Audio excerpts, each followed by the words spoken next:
Hi, and welcome to another edition of Connecting with Your County Commissioners during the COVID-19 shutdown. I'm Pat Bingham, and today joining me are County Commissioner Steve Child and Nan Sundeen, who is the Director of Human Services in Picton County. And we're going to be talking about the homeless encampment that was set up yesterday on the April 14th. And Steve, you were out there. Tell us what you saw. Well, I was curious. I wanted to see where the encampment was being constructed, and I didn't know if it was all complete already or if people had moved in. So after our meeting, I drove by and walked around. There were volunteers there from, I think, some from the Aspen Ski Company, and there was one person from the Aspen Police Department, and also one of the homeless people, James, who is kind of the coordinator and I think the camp host at the camp.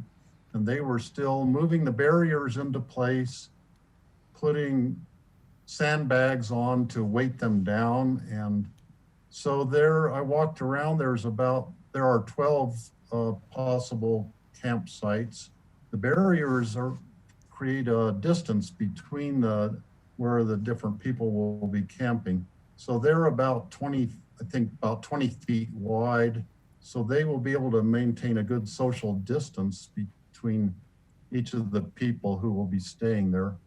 There are 2 porta potties set up, and I think there will be some sort of hand washing facility available also.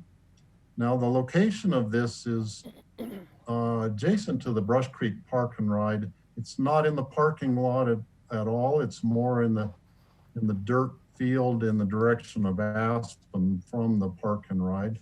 So it's right adjacent to Highway 82 near the pedestrian underpass under Highway 82. A lot of people don't know there's an underpass there, but going up in the direction of Brush Creek from there. It's a beautiful view from there. This will probably be homeless camp with the best view anywhere in the world, possibly. Looking up Brush Creek, you can see the Snowmass ski area, Capitol Peak, Garrett Peak. Looking towards Aspen, you see Aspen Mountain and all the way up towards Independence Pass. And it was incredibly windy there yesterday afternoon. I hope that when the guys are camped there that they have good weather and not too cold and windy. It was or cold. Snowy. It was cold out there. Well, Nan, can you explain to us why the temporary encampment and how did the decision get made so quickly to put it there? Sure. Well, in Human Services, we're responsible in a disaster for human services, mass care, and shelter.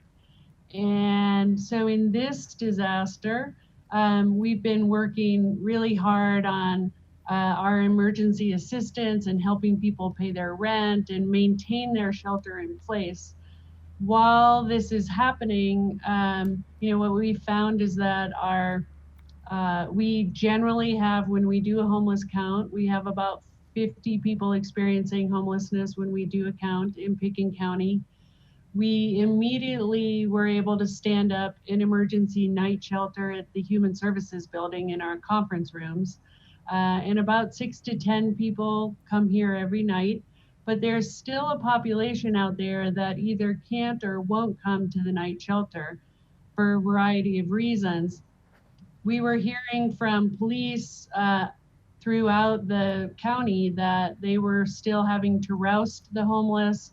They're being moved from where they're camping, and a recommendation from the Picton County Homeless Coalition, which we held last Monday, was it's really better for health and safety to not be moving anyone, to provide a shelter in place for everyone, and to really work to protect individual health and community health.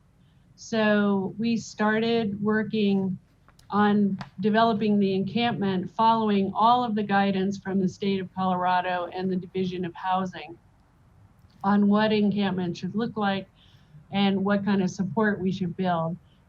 We believe that we will have another 12 people at the encampment, which means we'll be housing about 22 of our homeless. And a third prong of this is that we're seeking permission from the state to have medically necessary non-congregate shelter. So if someone gets sick and they have no home and they're high risk, we could put them in a hotel and pay for that, and the FEMA will reimburse us. So we really have a three-prong approach. Now, I want to talk a little bit more about how it will be supervised. But while Steve and I were out there yesterday, we got to meet James, who is a gentleman who's been experiencing homeless in our community for the last 10 years, he said. And we had a chance to talk to him. So we're going to run that video right now. So as someone who's living outside and homeless, the COVID thing's got to be pretty scary for you. Yeah, yes it is, okay. I'm about to be 65 in a few months, and thank God I don't have any of the symptoms. I'm kind of turned into an outdoorsy person being homeless. The only problem that I have here is finding the next restroom to use. It's the only problem I have with being homeless. Thank God I have Dr. Vince and Tasha at the Homeless Shelter Day Center, okay, because that's where I utilize my shower and locker facilities, place to catch a hot meal when I can, and share some camaraderie with my fellow homeless. So James was talking about, he's pretty used to being outdoors. The thing he misses the most is getting a warm shower. But tell us a little bit more about James and what his role is going to be out in the encampment, Nan. So all of the residents who move into the campsite have an individual responsibility agreement that identifies the behaviors that we expect to keep everyone safe and healthy, and to promote social distancing and all of the public health orders. James's job is to be the camp host. So his job is to first of all, we're going to be screening everyone who goes in there. So there are longtime locals. So we need to make sure that no one is coming up or in who's not part of our community. He'll be ensuring compliance with the rules. He'll let us know if they need things, or his job is to help supervise all of the residents so they keep the area clean. And that they have the things that they need to really stay in place. And we're going to do everything we can through James will be our liaison to find out what people need, but to also be able to direct volunteers or donations or whatever through us to James and make sure that we get them what they need.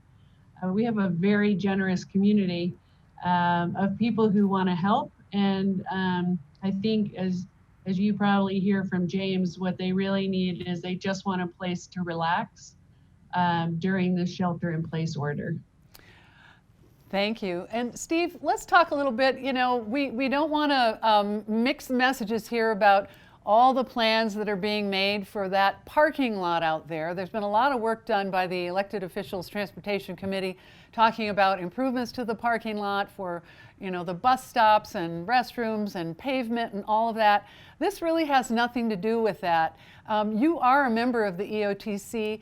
It's not often that decisions about things like this can be made very quickly, but I would imagine as a member of that group that you're supporting this because of the situation that we're in.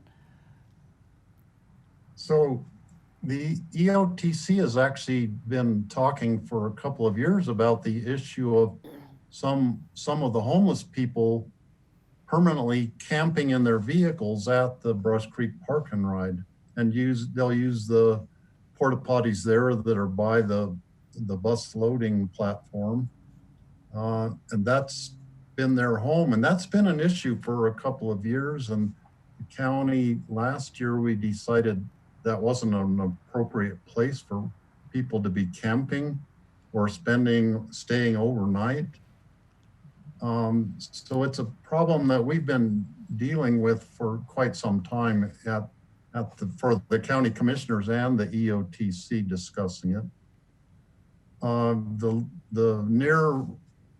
near term plan for the park and ride is we have grant money that will be used to expand the paved part of the park and ride. We'll provide some lighting and new permanent restroom facilities with flushing toilets and not just porta potties. So I don't know when that construction will be starting. We're anxious to have that done.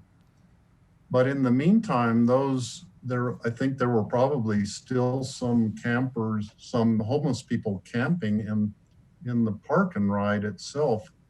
And presumably they will be some of the ones who will be able to move out of the park and ride and over into the dirt part that's not part of the park and ride, and temporarily be able to camp there, and they'll have their own separate porta potties and cleaning facilities there.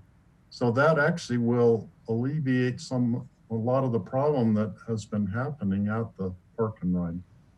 And we reiterate as we come to a conclusion here that this is a temporary solution.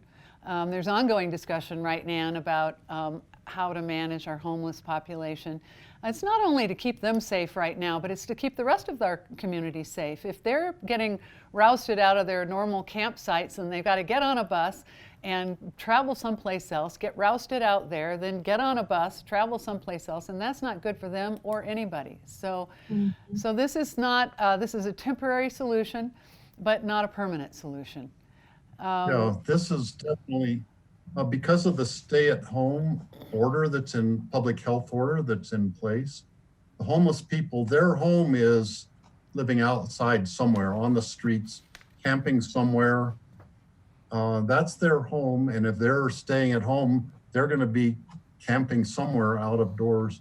This provides a safe place where they can maintain the social distancing and have sanitary facilities that make it actually safer and safer for them and less likely for them to catch the coronavirus.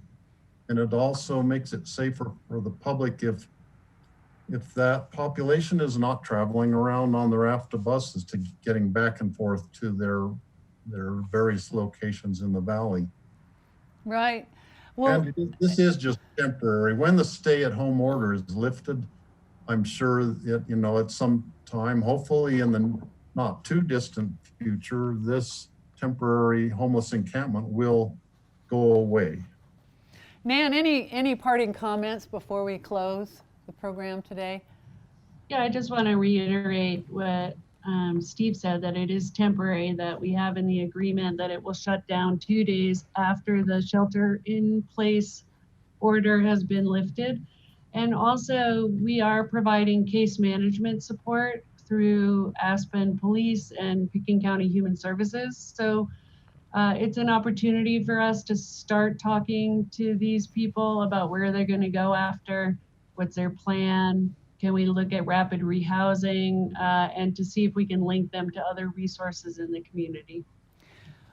Well, great job, everybody. Good work, quick work. And thank you for sharing this information with us today.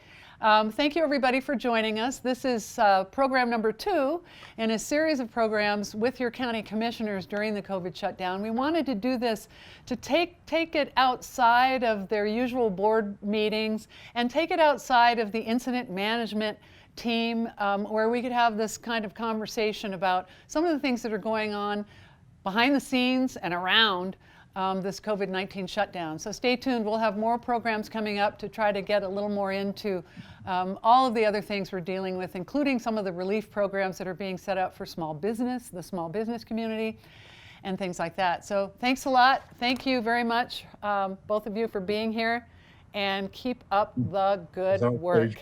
Do you want to see Steve's t-shirt? Oh yeah, Steve is going to do the closing credits. I'm wearing my Aspen Homeless Shelter t-shirt. I don't know if they're still selling these, but for a donation of a certain level, you could get one of these t-shirts. So on the front, it says Aspen Homeless Shelter.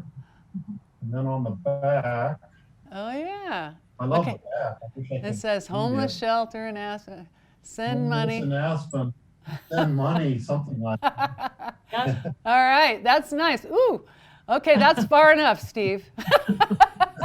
Thank you very much. Bye-bye. Thank you, Pat.